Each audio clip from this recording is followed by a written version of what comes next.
Alpha 34, we have shots fired. Charlie, Kirk is down. Alpha 1, or Alpha 11, we have shots fired. We need EMS here. We've got one down in the crowd. As you just heard, right after the shooting, the dispatcher mentioned someone else getting shot in the crowd. Of course, we only know about Charlie getting hit so far, which means either the caller made a mistake or they just vanished the other person who got hit. But this is just one of the many strange things revealed by the recordings of those dispatch calls. Just yesterday, I pointed out how they clearly say no autopsy was done at the hospital. So I did do the request. They emailed me back. He did not go in for an autopsy. The death certificate was signed by the doctor at the hospital. Oh, okay. Can you just do a field clip documenting that? I'm sorry, 10-9? Can you just add a sub to the case documenting that there was no autopsy? Now, this clip went viral on X for a very good reason. In case you forgot, Charlie's producer Andrew Colvett claimed that the surgeon found the bullet and even called it a miracle that Charlie's bones stopped it. Of course, anyone familiar with a 30-06 round will tell you that's total bullshit. But even more importantly, if the autopsy was not done at the hospital, then what Andrew is saying makes no sense, since the surgeon wouldn't be allowed to reveal any of his findings independently. Also, at some point, people have made the argument that the dispatcher was only saying that the hospital didn't do the autopsy. These people have pointed out how, according to the law in the state of Utah, you have to perform an autopsy in a homicide case, so they likely performed it in a different location. Of course, we'll probably never know if that's true because legally they don't have to make the report public. And if the case against Tyler Robinson goes towards some kind of deal, we will never know the truth. And that's been the theme of this whole investigation. The FBI has seemingly been trying to keep all the information within the agency. In fact, they even stopped local law enforcement officers from questioning a person of interest. Just 10-14, I'm still about 15 out, but the 1-2 unit that's going to be up there to interview, as per FBI and FBI, we've been given clear direction not to interview.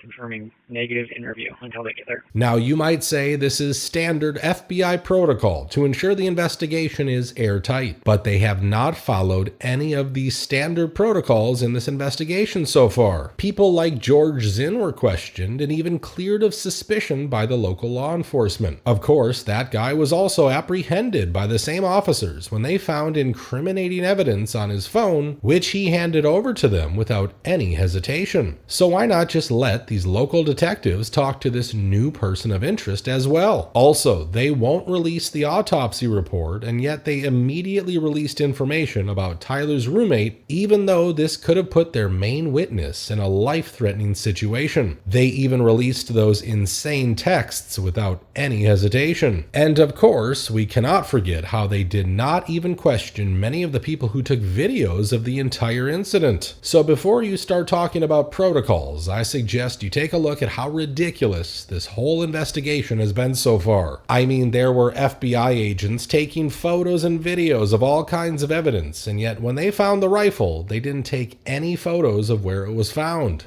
7J14, the forensics team has located a weapon just across the street from lot Mike 20 near the Low C building. This is why I agree with all the people who are asking Turning Point USA to release all the footage. Of course, they have no plans of doing so. Instead, they just want to move on with Erica Kirk at the helm of the company. We really tried to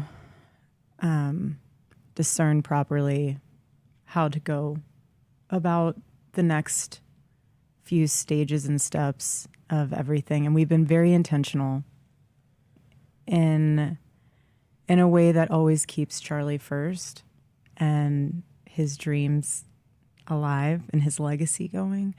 And what's so beautiful is to see all of you step in and do that. Now, I have more than 35 minutes of these very strange dispatch recordings from this incident, so check out my X account to hear the entire thing. Let me know in the comments if you want me to analyze all of it in a long YouTube video. Now, another thing I want you guys to see is how Mike Johnson is trying his best to stop the Epstein discharge petition from getting a final signature. I'm trying to push back the swearing in of Representative-elect Grijalva, that this is probably being done because she's the 218th vote on releasing the Epstein files.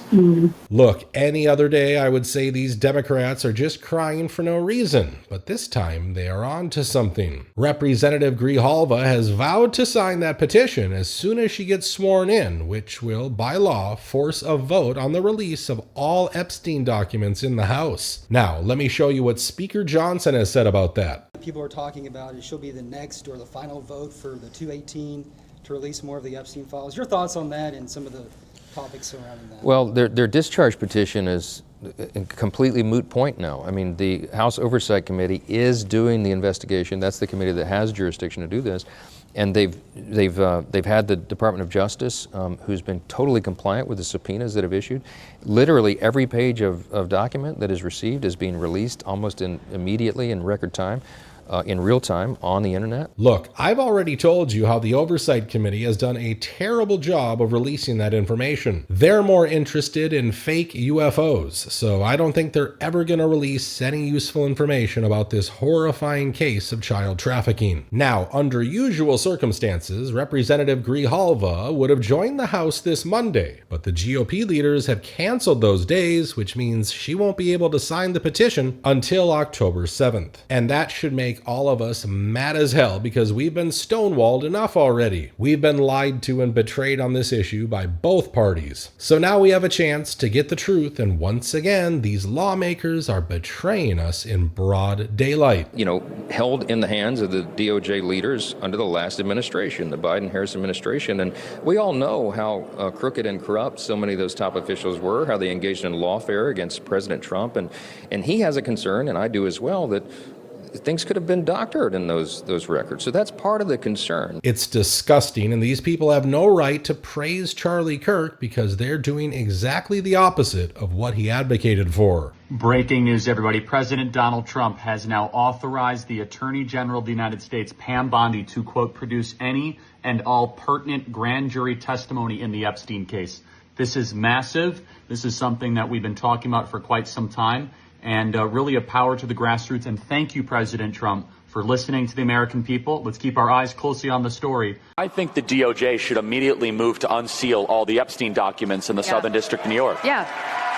Everything. Everything except child sexual assault material. I think every file should be released to the public the same way as the JFK files. Let the American people decide. Put them out there, because if there's nothing in there. Now, since we're talking about the Epstein documents, the Democrats on the Oversight Committee released some of them, which mentioned some pretty surprising names. Hey, it's Congressman Robert Garcia. Now, we just received some new Epstein files and documents from the Epstein estate, and some of the names are going to surprise you. Now, in this actual batch, we've got flight logs, we've got financial records, we've got information about Epstein that goes back 30 years that we just received. The files show evidence of scheduled meetings with Peter Thiel and Steve Bannon, as well as a pending trip by Elon Musk to Epstein's infamous island. These documents also contain the names of 76 owner Josh Harris and billionaire investor Ron Barron, both of whom met Epstein at some breakfast meeting in 2014 with Bill Gates. Lord only knows what they talked about. Now, what's crazy is that Steve Bannon and Elon Musk have been asking the government to release the files for a long time, so chances are they might not have been Epstein's clients. They have to go and